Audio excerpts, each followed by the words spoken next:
প্রতিটা ম্যাচ, প্রতিটা মুহূর্ত, জয়ের উল্লাস আর হারের নীরবতা, মাঠের খেলা, টেবিলের খেলা, আবেগ, অ্যাকশন আর বিশ্লেষণ, খেলা যেমন খবর তেমন গরমাগরম। ওয়েলকাম টু স্টার প্লে, সঙ্গে আছি আমি তৌহিদুল ইসলাম। শুনছিলেন শিরোনাম, এবারে বিস্তারিত। কাল শুরু হচ্ছে বাংলাদেশ পাকিস্তান প্রথম টেস্ট। মিরপুরে শুক্রবার প্রথম দিনের খেলা শুরু সকাল 10টায়। হোম অফ ক্রিকেটের শেষ মুহূর্তের প্রস্তুতিতে ব্যস্ত দুই দল। 2 বছর আগে পাকিস্তানের মাটিতে স্বাগতিকদের টেস্টে হোয়াইট ওয়াশ করে ইতিহাস গড়েছিল টাইগাররা। এবার ঘরের মাঠেও একই ঘটনার পুনরাবৃত্তি করতে চায় নাজমুল হোসেন শান্তর দল। পুরনো হিসাব বুঝে নিতে এবার টাইগার ডেরায় পাকিস্তান। সিরিজ জিতেই বাড়ি ফিরতে চায় বাবর আজমরা।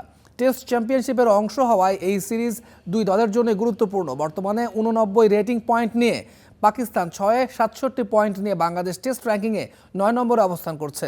ঘরের মাঠে বেশ আত্মবিশ্বাসী টাইগার ক্যাপ্টেন। দীর্ঘ সময় পর সাদা পোশাকের ক্রিকেটে তাসকিনের ফেরাকে বাড়তি পাওয়া হিসেবে দেখছেন শান্ত। তানজিদ তামিমের ওপর রাখছেন ভরসা। সংবাদ সম্মেলনে জানিয়েছেন, পাকিস্তানের তুলনায় পেস অ্যাটাকে এগিয়ে রয়েছে টাইগাররাই।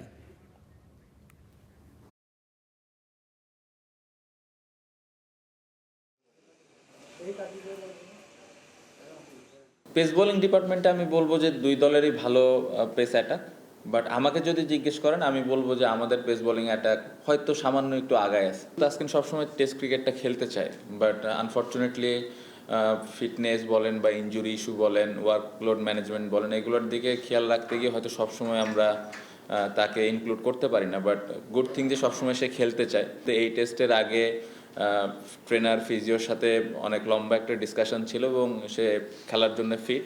তামিমের কাছ থেকে বেসিক্যালি এক্সট্রা কোনো কিছুই চায় না। ও যেভাবে ওয়ানডে টি20 ক্রিকেট খেলে, ব্যক্তিগতভাবে আমি চাই সে ওইভাবে ক্রিকেট খেলুক। আর ওইভাবে ক্রিকেট খেললে টিম অটোমেটিক একটা ভালো পজিশনে থাকবে যেদিন ও লম্বা ইনিংস খেলবে। বাংলাদেশ পাকিস্তান টেস্ট সিরিজের আগে টাইগারদের অনুশীলনে চালু হলো নতুন এক নিয়ম। প্রতিদিন খেলা হবে একটি গেম, যেখানে গ্রুপ জিতবে তারা পাবে পুরস্কার। আজ সকালের এই অনুশীলনে মজার খেলায় মেতেছিলেন শান্ত লিটনরা। প্রথম দিনে নতুন এই গেমের বিজয়ী তাসকিন শরীফুলদের দল জিতে পেয়েছেন 1 বক্স চকলেট। পুরস্কার পেয়ে গ্রুপ একসাথে সেলফিও তুলেছেন ক্রিকেটাররা। ম্যাচের আগে খেলোয়াড়দের মানসিকভাবে চাঙ্গা রাখতে এমন উদ্যোগ প্রশংসনীয়। শুক্রবার মিরপুরে বাবর শাহিনদের মুখোমুখি হবে বাংলাদেশ দল।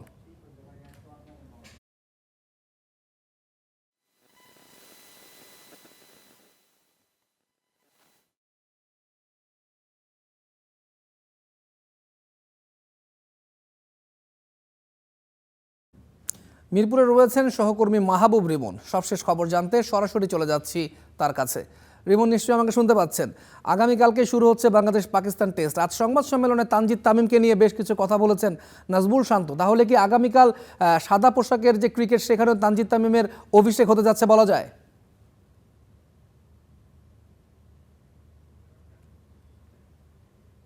সে সম্ভাবনা কিছুটা ক্ষীণ তুলন, কারণ যদি আপনি সবশেষ বাংলাদেশ যে টেস্টটা ম্যাচ খেলেছিল সেই টেস্ট প্রায় মাস 6 আগে, সেই টেস্টে কিন্তু মাহমুদুল হাসান জয় এবং সাদমান দুজনে কিন্তু দারুণ খেলেছিলেন। শুধুমাত্র তানজিদ তামিমই নয়, অমিত হাসান আরও একজন এই ওপেনিং স্লটেই বা টপ অর্ডারে কিন্তু আরও একজন অনেক বড় দাবিদার।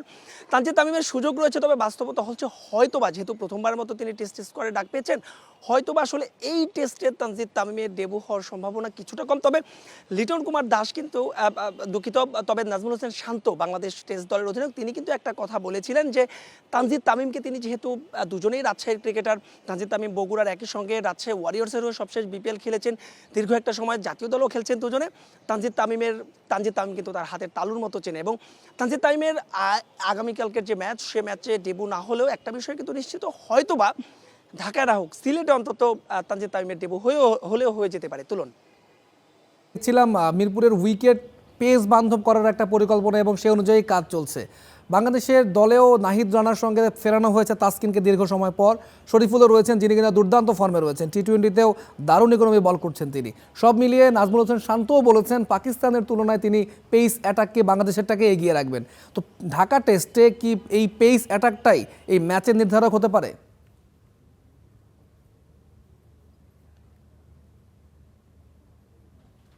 শুধুমাত্র ঢাকা টেস্ট নয়, আপনি যদি সেই মাউন্ট মঙ্গানুয়ে বাংলাদেশ যখন প্রথমবার নিউজিল্যান্ডকে তাদের মাটিতে টেস্ট হারিয়েছিল তারপর থেকে যদি তাকান বাংলাদেশের পুরো সিনারিওই কিন্তু চেঞ্জ হয়ে গেছে এবং বাংলাদেশের পেসাররা কিন্তু রাজ করছে শুধুমাত্র দেশের মাটিতে নয় দেশের বাইরে। আপনি কল্পনা করেন বছর 5 আগে ফিরে যান, বাংলাদেশ পাকিস্তান টেস্ট ম্যাচ খেলা, বাংলাদেশের ঘরের মাঠে খেলা। আপনি কল্পনা করেন তো যে পেস বান্ধব উইকেট হবে, এটা কল্পনাও করা যেত না। বাংলাদেশ দল সে গার্ডসটা দেখাতে পারছে, সে সাহসটা দেখাতে পারছে, কারণ বাংলাদেশের ব্রাঞ্চ অফ কিন্তু পেসার রয়েছে। এবং আগামীকালকের ম্যাচ আমরা কিছুক্ষণ আগে উইকেটও দেখছিলাম, সেই উইকেটে কিন্তু ঘাস রয়েছে। পাকিস্তানকে জুজুর ভয় নেই, সেই স্পিনে একেবারে পেসে কিন্তু নাস্তানাবুদ করতে চায়।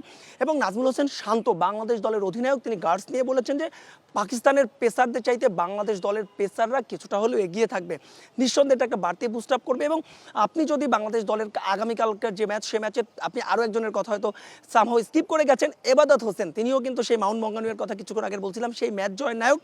আগামীকালকের ম্যাচে 3 জন পেসার নিয়ে খেলবে বাংলাদেশ, এটা মোটামুটি নিশ্চিত। সেক্ষেত্রে নাহিদ রানা তো থাকছেনই, শরীফুলকেও আমরা দেখতে পারি দারুণ ফর্মে রয়েছেন। রঙিন পোশাকের ক্রিকেটে সেটাকে টানতে হবে সাদা পোশাকের ক্রিকেটে, এবং হয়তো বা তাসকিন আহমেদ, এই 3 জনকে হয়তো দেখা যেতে পারে। সেক্ষেত্রে একাদশটা বাংলাদেশ কেমন হতে পারে সেটা কিন্তু অনেকটাই অনুমেয়, অর্থাৎ মেহেদী হাসান মিরাজকে দেখা যাবে, তাইজুলকে দেখা যাবে, 3 পেসার 2 স্পিনার, এবং বাকি জেনুইন যে ব্যাটার রয়েছেন সেই জেনুইন ব্যাটার। মোটামুটি আসলে বাংলাদেশের স্কোর তেমন হতে পারে। তবে যে পেসারদের কথা আপনি বললেন, নিঃসন্দেহে এটা অনেক স্বস্তির কারণ। এবং নাজমুল হোসেন শান্ত কিন্তু বলেছেন আমরা রাওয়ালপিন্ডিতে তাদেরকে হোয়াইট ওয়াশ করেছিলাম, যেখানে শেষ করেছে সেই টনিক নিয়ে সেখান থেকে কিন্তু মিরপুরে শুরু করতে চান। এবং ছোট্ট করে আরেকটা বিষয় জানতে চাইবো, নাজমুল হোসেন শান্ত আজকেও প্রেস কনফারেন্সে বলছিলেন তারা যখন ড্রেসিং রুমে কথা বলেন সবারই একটা লক্ষ্য থাকে কীভাবে 100-200 রান বা বড় ইনিংস খেলা যায়। টেস্ট ক্রিকেটে জিততে হলে বড় ইনিংসের কোনো বিকল্প নেই।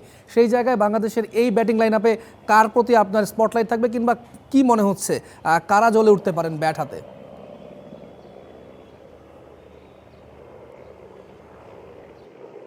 আপনি যদি আমার কাছে ব্যক্তিগতভাবে জিজ্ঞাসা করেন, লিটন কুমার দাস বরাবরই পাকিস্তান প্রতিপক্ষ পেলেই তিনি জ্বলে উঠেন। মেহেদী হাসান মিরাজের কথা আপনি আলাদা করে বলতে পারেন যে সবশেষ রাওয়ালপিন্ডি টেস্টে তার সেঞ্চুরি রয়েছে লিটন, এবং তার সেই পার্টনারশিপের কথা তো আসলে নতুন করে বলার কিছু নেই। তবে আমার কাছে যদি জিজ্ঞাসা করেন, আমার ব্যক্তিগতভাবে মনে হয় যে সাদমান ইসলাম অনিক হয়তোবা, তিনি কিন্তু দারুণ ফর্মে রয়েছেন, আয়ারল্যান্ডের বিপক্ষে সবশেষ 2টো টেস্টেই তিনি রান পেয়েছেন। আমার কাছে মনে হয় যে এই টেস্টে বাংলাদেশের ওপেনিং স্লটে, যেহেতু দিনের শুরুটা গুরুত্বপূর্ণ টেস্ট ম্যাচে, নাজমুল হোসেন শান্তও সেটা বলছিলেন যে ওপেনারদের স্টার্টিংটা খুব গুরুত্বপূর্ণ। আমার কাছে মনে হচ্ছে কালকে আপনি 2-2 4 করবেন এবং নিশ্চয়ই আমার কথাও মিলিয়ে নেবেন। আমার বাজি অনিকের ওপর, এবং আমার মনে হচ্ছে সাদমান ইসলাম অনিক কালকে দারুণ একটা ইনিংসের গোড়াপত্তন করবেন। তুলুন রিমন, আপনাকে অসংখ্য ধন্যবাদ আমাদের সঙ্গে যুক্ত হওয়ার জন্য। প্রতিপক্ষ পাকিস্তান, নাজমুল শান্ত নো টেনশন, নাহিদ রানা আছে তো, ফরম্যাট যেটাই হোক নাহিদ রানা পাকিস্তান ব্যাটারদের জম। মিরপুরে প্রথম টেস্টে মাঠে নামার আগে এই টাইগার পেসারকে নিয়ে আলাদা হোমওয়ার্ক করেছে গেস্টরা। টিম পাকিস্তানের এই ভয়কে কাজে লাগিয়ে ফায়দা তুলতে চান tiger head coach Phil Simmons. ঠিক কী কারণে ইয়াঙ্গার নাহিদ রানাকে এত ভয় পায় পাকিস্তানিরা, জানাচ্ছেন Tanzim Oishi. He had a very good form, which is hopefully is not help against us. Shahin Shah আফ্রিদির কথায় অন্তত এইটুকু স্পষ্ট, শন টেইটের প্রিয় ছাত্র নাহিদ রানাই এখন পাকিস্তানের মাথা ব্যথার কারণ। দেশের ক্রিকেটে নতুন গতি এনেছেন, স্বাভাবিকভাবে পাকিস্তানের জন্য নাহিদ এখন ত্রাসের নাম। সদ্যই পিএসএল চ্যাম্পিয়ন হয়ে দেশে ফিরেছেন টাইগার পেসার। যদি ভেবে থাকেন সে কারণেই নাহিদকে নিয়ে পাকিস্তানিদের বাড়তি সতর্কতা, কথাটা পুরোপুরি ঠিক নয়। আরও 2 বছর আগে থেকেই নাহিদে ভয় পাকিস্তানের। নিজের প্রথম অ্যাওয়ে সিরিজটাই ছিল পাকিস্তানের বিপক্ষে। 2 ম্যাচের সেই সিরিজের দ্বিতীয় ম্যাচে নিজের জাত ভালোভাবেই চিনিয়েছিলেন নাহিদ রানা। আবার মাস 2 আগে ঘরের মাঠে ওয়ানডে ফরম্যাটেও হয়েছিলেন সিরিজ সেরা। সুতরাং শাহিন রিজওয়ানদের বিপক্ষে জ্বলে ওঠা 23 বছর বয়সী এই তরুণের জন্য নতুন কিছু না। তাই নাহিদকে তুরুপের তাস বানিয়ে নিজের আমলে প্রথমবার টেস্টে পাকিস্তান বধের ছক কষছেন feel সিমন্সও। I tell you what's the best thing about Nair Rana is his Nahid রানার সবচেয়ে ভালো ব্যাপার কি জানেন? Sense of understanding. সে জানে কোথায় আছে এবং কোন কাজটা ভালোভাবে করতে পারে। খেলতে আসলেই সে জানে কিভাবে তাকে প্রস্তুতি নিতে হবে এবং কি করে সামনে এগিয়ে যেতে হবে। সে যথেষ্ট বুদ্ধিমান, ম্যাচে নিজের কাজটা জানে। আমাদের তাকে মনিটর করে যেতে হবে, তাকে অতিরিক্ত কাজ দেয়া যাবে না। we don't overwork him. তবে নিজের শিষ্যকে নিয়ে কোনোভাবেই ঝুঁকিতে যাবেন না, খুব জোর দিয়ে সে কথা উল্লেখ করেছেন টাইগার হেড কোচ। ম্যাচের আগে অপ্রত্যাশিত কিছু না ঘটলে প্রথম টেস্টের একাদশে নিশ্চিতভাবেই থাকছেন নাহিদ রানা, আর দ্বিতীয় টেস্টের আগে ওয়ার্কলোড বিবেচনায় নেওয়া হবে সিদ্ধান্ত। As I say, we monitor it. After the first test match. প্রথম ম্যাচের পর ওয়ার্কলোড দেখা হবে, তার অবস্থা দেখা হবে যে সে কোথায় আছে। সেসব বিবেচনা করে দ্বিতীয় টেস্টে খেলানো হবে অথবা বিশ্রাম দেয়া হবে। Have the chance to play in second test or get a rest. অবশ্য মাঠের বাইরে নিজেকে নিয়ে আলোচনায় নিশ্চিতভাবে মাথা ঘামাচ্ছেন না নাহিদ রানা। শাহিন শাহ আফ্রিদির চাওয়াকে বুড়ো আঙুল দেখিয়ে পাকিস্তানিদের ভড়কে দিতেই প্রস্তুতি নিচ্ছেন। Tanzim Oishi, star news. এবারে ফুটবল। হামজা সমিতদের হেড কোচ বাছাইয়ে বাংলাদেশ ফুটবল ফেডারেশনের তোড়জোড়। তবে বিদায়ী কোচ হাভিয়ার কাবরেরার কোচিং স্টাফের সদস্যরা এখনও দায়িত্বে। বিশেষজ্ঞরা বলছেন কোচিং স্টাফে পরিবর্তন দরকার। রহমান পেয়ারের রিপোর্ট। বাংলাদেশের ফুটবলে এখন একটাই প্রশ্ন সবার মুখে, নতুন হেড কোচ কে হবেন? কাবরেরা অধ্যায়ের পাতা উল্টে গেছে, কিন্তু শুধু হেড কোচ বদলালেই কি বাংলাদেশের ফুটবলের কপাল বদলাবে? 2022 সালে প্রথম মেয়াদে দায়িত্ব নেয়ার পর 3 দফায় কাবরেরার মেয়াদ বাড়ানো হয়েছিল। মাঝ পথে তিনি সাফ চ্যাম্পিয়নশিপের সেমিফাইনালে দলকে তুলে সমর্থকদের হৃদয়ে আশার আলো জ্বালিয়েছিলেন, কিন্তু সেই আলো নেহায়েতই জোনাকির মতো, মুহূর্তের জন্য জ্বলল, তারপর নিভে গেল। হামজা চৌধুরী এবং সমিত সোমের মতো প্রবাসী ফুটবলারদের দলে পাওয়ার পরেও এশিয়ান কাপের চূড়ান্ত পর্বে কোয়ালিফাই করতে ব্যর্থ হওয়া কাবরেরার বিদায়কে ত্বরান্বিত করে। এত বড় বড় তুরুপের তাস হাতে থাকলেও বাজি জেতা গেল না, এটাই সমর্থকদের মনে সবচেয়ে বড় ব্যথা। নতুন কোচ নিয়োগ প্রসঙ্গে বাফুফে জানিয়েছে, Brazil, Argentina, Germany, Croatia, Australia থেকে সিভি এসেছে। দুনিয়ার সেরা ফুটবল দেশগুলো থেকে কোচরা সিভি পাঠিয়েছেন। বাফুফে গত সোমবার বলেছে 3 দিনের মধ্যে সিদ্ধান্ত আসবে। সেটা ভালো খবর, কিন্তু এখন আসল প্রশ্নটাই তুলতে চাই। 10 জনের থেকে আগামী 3 দিনের মধ্যে আমরা কাকে কোচ সিলেকশন করব সেটা আমরা কনফার্ম করে ফেলব। আগামীকাল, আগামী পরশু, তারপরে আমরা পরপর প্রয়োজনের পরিপ্রেক্ষিতে 3 দিন আমরা এই 10 জন, যেই 10 জনকে আমরা সিলেকশন করেছি সেই 10 জনের সঙ্গে আমরা কথা বলবো। কথা বলার পরে আমরা একজনকে আমরা ফাইনাল করব। এখন যারা ফুটবলের ব্যাপারটা নিয়ে গভীরভাবে ভাবছেন তারা একটা কথাই বলছেন বারবার, শুধু নতুন হেড কোচ আসলেই হবে না। যদি কাবরেরার আমলের সহকারী কোচ, বিশেষজ্ঞ এবং কোচিং স্টাফে যারা ছিলেন তারা একইভাবে চেয়ার আঁকড়ে থাকেন, তাহলে নতুন কোচ শত চেষ্টাতেও বৃত্তের বাইরে যেতে পারবেন না। যে কোচটাকে আমরা সিলেকশন করব সেই কোচের সাথে আলাপ করে তার যদি কোনো প্যানেল থাকে, তার যদি কোনো পছন্দনীয় গোলকিপিং কোচ, ফিটনেস কোচ, এই ধরনের কোনো কিছু যদি থেকে থাকে সেটাকে আমরা প্রাধান্য দেব। আসল যে সমস্যাটা ফুটবল বিশ্লেষকরা চোখে আঙুল দিয়ে দেখাচ্ছেন সেটা হলো খেলোয়াড় সিলেকশনে একটা অদৃশ্য সিন্ডিকেট কাজ করে। নিজেদের পছন্দের খেলোয়াড়, নিজেদের বলয়ের মুখগুলো, এই চক্রের বাইরের কেউ যতই ভালো খেলুক তাকে সুযোগ দেয়া হয় না। নতুন কোচ এলে যদি সেই পুরনো কোচিং স্টাফ থেকে যান তবে এই সিন্ডিকেটের দাপট কমবে না। টোটাল সিস্টেম পরিবর্তন দরকার। কোচিং প্যানেলের প্রতিটা স্তরে নতুন মানুষ, নতুন দর্শন এবং সর্বোপরি খেলোয়াড় বাছাইয়ে স্বচ্ছতা। বাফুফের সভাপতি তাবিথ আউয়ালের নেতৃত্বাধীন ন্যাশনাল টিমস কমিটি এখন আধুনিক ফুটবল দর্শনের কোনো দক্ষ কোচের হাতে জাতীয় দলের দায়িত্ব তুলে দিতে চাইছেন। এটা ইতিবাচক, কিন্তু আধুনিক ফুটবল দর্শন কার্যকর হবে তখনই যখন পুরো পরিকাঠামো সেই দর্শনের সঙ্গে সামঞ্জস্যপূর্ণ হবে। এই মুহূর্তে বাংলাদেশের হাতে সোনার ডিম পাড়া হাঁসের মতো দুটো নাম, হামজা চৌধুরী ও সমিত সোম। এরা বিদেশে বড় পর্যায়ে খেলেন, অভিজ্ঞতায় সমৃদ্ধ, কিন্তু এই দুই প্রতিভাবান খেলোয়াড়কে ঘিরে যে আশা তৈরি হয়েছিল সেটা কাজে লাগানো যায়নি। নতুন কোচ যদি এই দুইজনকে সঠিকভাবে ব্যবহার করতে পারেন এবং তাদের চারপাশে দলকে গড়ে তুলতে পারেন, তাহলে বাংলাদেশের ফুটবলে সত্যি একটা নতুন অধ্যায় শুরু হতে পারে। বাংলাদেশি বংশোদ্ভূত যারা বিভিন্ন দেশের যারা খেলোয়াড় ইতিমধ্যে ন্যাশনাল টিমে যারা রিপ্রেজেন্ট করছে, যারা খেলছে, তাদেরকে ধরে রেখে আমরা আশা করি যে আগামীতে আমাদের যে নতুন কোচ আসতে যাচ্ছে, সো দ্যাট সেই নতুন কোচের আহ্বানে আমি মনে করি যে আমাদের বাংলাদেশ ফুটবল টিম আরও অনেক ভালো কিছু করবে। কিন্তু সেজন্য চাই একজন সাহসী কোচ, যিনি দলের জন্য কি দরকার সেটা দেখে সিলেকশন করবেন। Rahman pair, star play. একদিকে বিজ্ঞাপনের ব্যস্ততায় সময় পার করছেন হামজা চৌধুরী, অন্যদিকে মাঠে বসে দেশীয় লিগের উত্তাপ দেখছেন যুব ও ক্রীড়া প্রতিমন্ত্রী আমিনুল হক। তবে খুব শিগগিরই এই দুই ব্যস্ততার গল্প মিলতে পারে এক জায়গায়, নতুন কুড়ি স্পোর্টসে। বিস্তারিত তানজিম ঐশীর রিপোর্টে। বাংলাদেশে এসে যেন দম ফেলার জো নেই, বিজ্ঞাপনের কাজে হামজা চৌধুরীর ভীষণ ব্যস্ততা। ঠিক যে সময় হামজা ব্যক্তিগত কাজে ব্যস্ত, দেশের যুব ও ক্রীড়া প্রতিমন্ত্রী আমিনুল হক ব্যস্ত বাংলাদেশ চ্যাম্পিয়নশিপ লিগের ফাইনাল দেখতে। তবে ব্যস্ত দুই মুখ খুব তাড়াতাড়ি এক হতে পারেন নতুন কুড়ি স্পোর্টসের সুবাদে। আমি হয়তো এর ভিতরে নতুন কুড়ির কোনো বিভাগে বা কোনো জেলায় উপস্থিত হতে পারি, তা আমার সাথে সফর সঙ্গী হিসেবে তাকে আহ্বান করবে। সে যদি সময় দিতে পারে, আলহামদুলিল্লাহ, তাকে নিয়ে গিয়ে আমরা আমাদের সেই তৃণমূলের একদম প্রত্যন্ত অঞ্চলের ভবিষ্যৎ যারা তারকা খেলোয়াড় রয়েছে তাদের সাথে ইন্ট্রোডিউস করে দিতে চাই আমি হামজা চৌধুরীকে। নতুন কুড়ি স্পোর্টস আর হামজা জোয়ার নিয়ে কথা বলতে বলতে ফুটবলের উন্নয়ন নিয়ে কথা বলতেও ভুল করলেন না আমিনুল। জানালেন বাফুফের নতুন কোচের কাছে তার আশাও অনেক বেশি। আমাদের যে বাংলাদেশি বংশোদ্ভূত যারা বিভিন্ন দেশের যারা খেলোয়াড় ইতিমধ্যে ন্যাশনাল টিমে যারা রিপ্রেজেন্ট করছে, যারা খেলছে, তাদেরকে ধরে রেখে আমরা আশা করি যে আগামীতে আমাদের যে নতুন কোচ আসতে যাচ্ছে, সো দ্যাট সেই নতুন কোচের আহ্বানে আমি মনে করি যে আমাদের বাংলাদেশ ফুটবল টিম আরও অনেক ভালো কিছু করবে। কেবল হামজাদের মতো অরিজিন প্লেয়ারদের আগমনেই নয়, দেশীয় ফুটবলার আর ফুটবলের অবকাঠামোগত উন্নয়নই বাংলাদেশ ফুটবলে নতুন জোয়ার আসবে, এমনটাই প্রত্যাশা।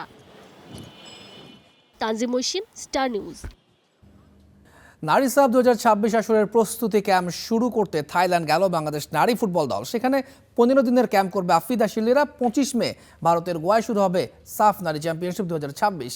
আসরে টানা দুইবারের চ্যাম্পিয়ন বাংলাদেশ। হ্যাটট্রিক শিরোপার লক্ষ্যে প্রস্তুতিটাও চলছে লম্বা সময় ধরে। এরই মধ্যে চট্টগ্রামে ক্যাম্প করেছে মেয়েরা। এরপরই ঢাকায় সংক্ষিপ্ত অনুশীলন শেষে বিশেষায়িত ক্যাম্প করতে থাইল্যান্ড গেল দল। তবে ভিসা জটিলতায় নারী ফুটবল দলের সঙ্গে থাইল্যান্ডে যেতে পারেননি গোলকিপার মিলি আক্তার, রূপনা চাকমা, গোলকিপার কোচ মাসুদ আহমেদ উজ্জ্বল, ম্যানেজার খালেদ মাহমুদ নওমি সহ দলের 9 সদস্য। 15 দিনের ক্যাম্পের পাশাপাশি সেখানে দুটি প্রস্তুতি ম্যাচে খেলবে বাটলারের শিষ্যরা। ফিফা উইন্ডোর বাইরে থাকায় কোনো জাতীয় দলের সাথে প্রীতি ম্যাচ খেলতে পারছে না মেয়েরা, তাই প্রস্তুতি ম্যাচ আয়োজন করা হয়েছে স্থানীয় দুটি ক্লাবের সাথে। ক্যাম্প শেষে 21 মে থাইল্যান্ড থেকে সরাসরি গোয়ায় পৌঁছাবে বাংলাদেশ দল। স্বপ্নরানী ও মুনকি আক্তারকে ছাড়াই নারী সাফের হ্যাটট্রিক শিরোপার মিশনে যাচ্ছে বাংলাদেশ। কোচ পিটার বাটলার জানিয়েছেন, পারফরমেন্স আর শৃঙ্খলার প্রশ্নে বাদ পড়েছেন এ দুই অভিজ্ঞ মিডফিল্ডার। আগামী 25 মে ভারতের গোয়ায় শুরু হবে নারী সাফের 8ম আসর। গ্রুপ পর্বে বাংলাদেশের প্রতিপক্ষ মালদ্বীপ ও ভারত। কোচের বিরুদ্ধে বিদ্রোহ করে দল থেকে বিতাড়িত হয়েছিলেন অধিনায়ক সাবিনা, সঞ্জিদা, সুমাইয়া, কৃষ্ণা রানী, মাসুরাদের মতো গুরুত্বপূর্ণ সদস্যরা। দীর্ঘদিন চেষ্টা করেও আর দলে ফিরতে পারেননি তারা। সেখান থেকে কি শিক্ষা পেলেন জুনিয়ররা? একে তো বাজে ফর্ম, তার ওপর কোচের নির্দেশ অমান্য। সব মিলিয়ে কড়া মাসুল দিতে হলো স্বপ্না ও মুনকিকে। জাতীয় দলের অনুশীলন থেকেও দূরে রাখা হয়েছে তাদের। যদিও কোচের সোজা সাপটা উত্তর, বাজে ফর্মের কারণেই সাফের দল থেকে বাদ পড়েছেন তারা। দাবি, তাদের ভালোর জন্যই নেওয়া হয়েছে এমন সিদ্ধান্ত। ওদের পারফরমেন্স খুবই খারাপ। ওরা প্রত্যাশিত পর্যায়ে পারফর্ম করতে পারেনি, কথা শোনেনি। আশা করি একদিন তাদের বোধোদয় হবে, একদিন ওরা বুঝতে পারবে আমি ওদের উপকারী করছি। ওদের দল থেকে বাদ দেওয়া হয়েছে, ওরা দলের সাথে অনুশীলন করছে না, এমনকি তারা অনুশীলন গ্রুপের সাথেও নেই। সাফ সামনে রেখে চট্টগ্রামে ক্যাম্প করেছে বাংলাদেশ নারী দল। থাইল্যান্ডে ক্যাম্পের পাশাপাশি দুটি প্রস্তুতি ম্যাচও খেলবে তারা। সব মিলিয়ে সাফের আগে কতটা আত্মবিশ্বাসী বাংলাদেশের অধিনায়ক? আমরা চট্টগ্রামে ক্যাম্প করেছি, তারপরে এখন আমরা থাইল্যান্ডে যাব ক্যাম্প করার জন্য। আগে আমরা বিদেশে ক্যাম্প করার সুযোগ পেতাম না, তো ফুটবল ফেডারেশন এখন আমাদেরকে সেই সুযোগটা তৈরি করে দিচ্ছে। তো আমরা অবশ্যই চেষ্টা করব এই সুযোগগুলো কাজে লাগিয়ে ভালো খেলার। সাফের হ্যাটট্রিক শিরোপা জয়ের হাতছানি বাংলাদেশের সামনে, তাই প্রস্তুতির কোনো ঘাটতি রাখছে না ফুটবল ফেডারেশনও। আমাদের বিশ্বাস, মেয়েরা কম্পিটিটিভ ম্যাচ খেলবে, সেমিফাইনাল খেলবে, ফাইনাল খেলবে এবং হ্যাটট্রিক চ্যাম্পিয়ন হওয়ার জন্যই আমরা ওখানে যাব। টিমকে যা যা ফ্যাসিলিটি দেওয়া দরকার, যেই লেভেল থেকে ট্রেনিং করানো দরকার, আমরা সেগুলো করেছি এবং করে যাচ্ছি এবং করার জন্য থাইল্যান্ডে যাচ্ছে। গ্যালোসাফের দল থেকে এবারে বাদ পড়েছেন মোট 10 জন। ছিটকে গেছেন পূজা দাস, নীলোফা ইয়াসমিন নীলা, গোলরক্ষক ইয়ারজান বেগম ও আইরিন খাতুন। আর ইনজুরিতে কপাল পুড়েছে নবীরনের। দলে ডাক পেয়েছেন অর্পিতা বিশ্বাস, মমিতা খাতুন, সুরমা জান্নাত, হালিমা আক্তার, সুরভি আক্তার আফরিন, উন্নতি খাতুন, উমেহেলা মারমা, আনিকা রানিয়া সিদ্দিকী, সৌরভী আকন প্রীতি এবং স্বর্ণারানী মণ্ডল।